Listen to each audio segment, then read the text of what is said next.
हाँ तो आज हम डिस्कस करेंगे काउंटर के बारे में। ठीक है, एलन ब्रैडली पीएलसी में काउंटर कैसे काम करता है और क्या है और कौन कौन सी बिट उसकी कब हमको यूज़ करनी है। ठीक है, तो एक्चुअली जो काउंटर होता है वो पल्स को काउंट करता है। ठीक है, मीन्स हमें इंडस्ट्री में कहीं पे भी अगर काउंटिंग करानी है, लाइक बोतल की काउंटिंग करानी है या जो भी प्रोडक्ट बन रहे हैं कन्वेयर बेल्ट पे चल रहे हैं उनको काउंट करने के लिए हमें काउंटर का यूज़ करना पड़ेगा। ठीक है, यहाँ पे एलन ब्रैडली पीएलसी में 2 टाइप्स के काउंटर हैं। Number 1 CTU, number 2 CTD। ठीक है, यहाँ पे अभी देख सकते हो टाइमर काउंटर में नंबर 1 यहाँ पे CTU है, मतलब अप काउंटर। अप डायरेक्शन में अगर हमें काउंटिंग करानी है तो बाय यूजिंग CTU हम करेंगे, और CTD का यूज़ करेंगे अगर हमें डिक्रीजिंग ऑर्डर में काउंटिंग करानी है, मतलब माइनस कराना है जितने ऑब्जेक्ट अभी हैं। जैसे कुछ ऑब्जेक्ट काउंट हुए, उसमें से कुछ फॉल्टी आइटम निकल रहे हैं तो वो हम माइनस करते जाएं। या जैसे कार पार्किंग के केस में एक एंट्री गेट है, एक एग्जिट गेट है। एंट्री गेट पे क्या होगा, CTU यूज होगा, क्योंकि वहाँ पे क्या कराना है, हमें अप डायरेक्शन में काउंटिंग करानी है कि जितनी भी व्हीकल आए वो एक एक इंक्रीज होती जाए, जितनी भी पल्स मिलेंगी एक एक इंक्रीज होता जाएगा। बट CTD कहाँ पे यूज़ होगा, उसमें एग्जिट गेट में। जो भी कोई व्हीकल आउटसाइड निकलेगा या एग्जिट करेगा वहाँ से, तो वो क्या होना चाहिए, माइनस हो जाना चाहिए। ठीक है, तो ये तो यूज़ हुआ इसका। बाकी जो इसकी एड्रेसिंग होगी काउंटर की, वो रहेगी काउंटर की एड्रेसिंग C5:0, C5:1, C5:2। ये मैं आपको अभी यहाँ पे शो कर देता हूँ। ये क्या रहेगा, C5:0, C5:1। और जो अभी मैं PLC यूज़ करने वाला हूँ उसमें टोटल 32 काउंटर हैं, तो C5:31 काउंटर होंगे। ठीक है, राइट। एक दूसरी चीज़, कभी भी काउंटर को आपको कंटिन्यूस पावर सप्लाई नहीं देनी है, क्योंकि काउंटर क्या करेगा, पल्स को काउंट करता है। ठीक है, तो कभी भी इनपुट एक बार हाई हो के लो होगी तो क्या होगा, काउंटर उसको काउंट करेगा। ठीक है, तो जैसे कोई प्रॉक्सिमिटी सेंसर लगा हुआ है कन्वेयर बेल्ट पे, उसके आगे कोई ऑब्जेक्ट आता है, तो ऑब्जेक्ट जैसे ही सेंसर के सामने आएगा तो सेंसर की इनपुट क्या होगी, हाई। जैसे ही वो निकल जाएगा इनपुट हाई से क्या होगी, लो। तो इसी चीज़ को वो एक पल्स के उसमें काउंट करेगा। तो जितने भी ऑब्जेक्ट निकलेंगे उतनी पल्स काउंट होंगी और वही काउंटिंग नंबर हमें काउंटर के एक्यूमुलेटर पे मिल जाएगा। ठीक है, तो अभी देखते हैं क्या ये ब्लॉक है और किस तरीके से काम करता है। तो यहाँ पे मैं अभी थोड़ा मैक्सिमाइज इसे कर लेता हूँ। ये मेरे को क्या करना है कि जैसा मैंने बताया कि काउंटर के केस में आपको कंटिन्यू पावर सप्लाई नहीं देनी है, तो आपको क्या करना है, काउंटर के सामने डायरेक्ट इनपुट बटन कनेक्ट करना है। ठीक है, वो जो टाइमर के केस में बाइनरी को होल्ड करा के कंटिन्यूस पावर सप्लाई देते थे वो नहीं करना, डायरेक्ट बटन लगाना है। ठीक है, और ये काउंटर में जाएंगे, एड्रेस है यहाँ पे, बट उससे पहले हमें क्या करना है, सबसे पहले मैं CTU को बता रहा हूँ यहाँ पे। तो CTU ये है, काउंटर अप। ठीक है, इसको एड्रेस दे देता हूँ। काउंटर में जाके मैंने एड्रेस दे दिया ये C5:0। ठीक है, प्रीसेट पे मैंने क्या दिया, जो भी मैं नंबर ऑफ पल्स यहाँ पे काउंट कराना चाहता हूँ।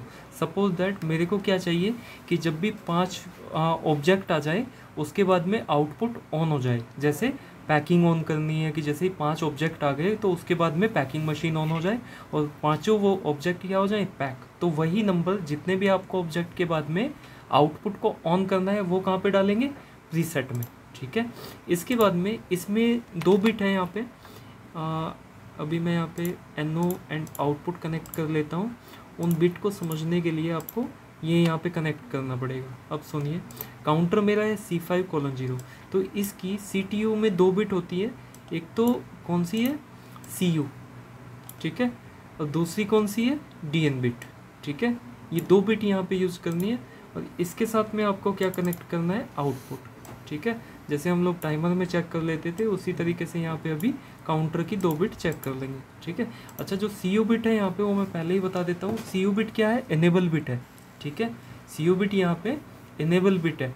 तो इनेबल बिट का क्या मतलब होता है, जब भी उस ब्लॉक में पावर सप्लाई जाएगी जिस ब्लॉक की वो इनेबल बिट है, तो इनेबल बिट क्या होगी, हाई। तो यहाँ पे समझिए कभी भी अगर CPU में सप्लाई जाएगी, सप्लाई कब जाएगी, जब आप इस बटन को प्रेस करोगे, तो जैसे ही इसमें सप्लाई जाएगी तो CU बिट क्या होगी, हाई, और जैसे ही आप बटन को रिलीज कर देंगे तो CU बिट क्या हो जाएगी, लो। ठीक है, तो CU बिट तो हुई enable bit. When we give the power supply in counter up then CU bit will be high, otherwise लो।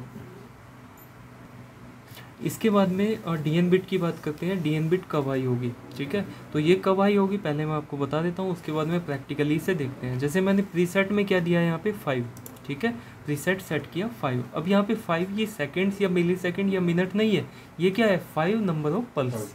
ठीक है, काउंटर में पल्स होगा प्रीसेट में। ठीक है, तो इसकी DN बिट कब हाई होगी, जब हम बटन को 5 बार ऑन ऑफ कर चुके होंगे। ठीक है, या इंडस्ट्री में किसी प्रॉक्सिमिटी सेंसर के सामने 5 ऑब्जेक्ट आके जा चुके होंगे। ठीक है, तो उस टाइम पे क्या होगा, उसकी DN बिट क्या हो जाएगी, हाई। तो सपोज दैट हमें किसी आउटपुट को 2 पल्स के बाद में ऑन करना है, तो आपको प्रीसेट में 2 रखना है। अगर आपको 5 के बाद में ऑन करना है तो 5 रखना है प्रीसेट में। करेक्ट है, ठीक है। तो अभी देखिए मैंने इसे डाउनलोड किया, यस, इसके बाद में रन किया, तो अभी देखिए अगर मैं बटन को प्रेस करता हूँ, देखिए सबसे पहले CU को देखते हैं। बटन प्रेस किया तो देखिए सप्लाई जा रही है ना अभी काउंटर में, तो देखो CU बिट हाई है। अगर मैंने रिलीज कर दिया तो क्या होगा, CU बिट लो हो जाएगी। ठीक है, तो जैसे इंडस्ट्री में हम लोग या मॉल में देखते हैं कि जब हम एंट्री लेते हैं तो वहाँ पे जो काउंटिंग के लिए गेट टाइप का लगा रहता है, तो उससे जब हम निकलते हैं तो एक बीप का साउंड आता है। ठीक है, तो वो CU बिट से लगा रहता है। ठीक है, तो जब भी हम सेंसर के सामने आएंगे तो ये वाली कंडीशन होगी।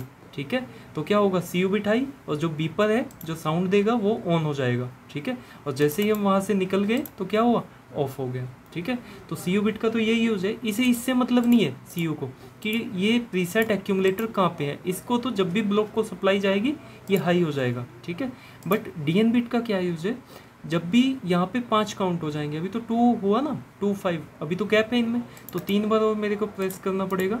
अभी देखो 3 काउंट हो गया, दोबारा से करेंगे, कितना हुआ, 4 काउंट हो गया।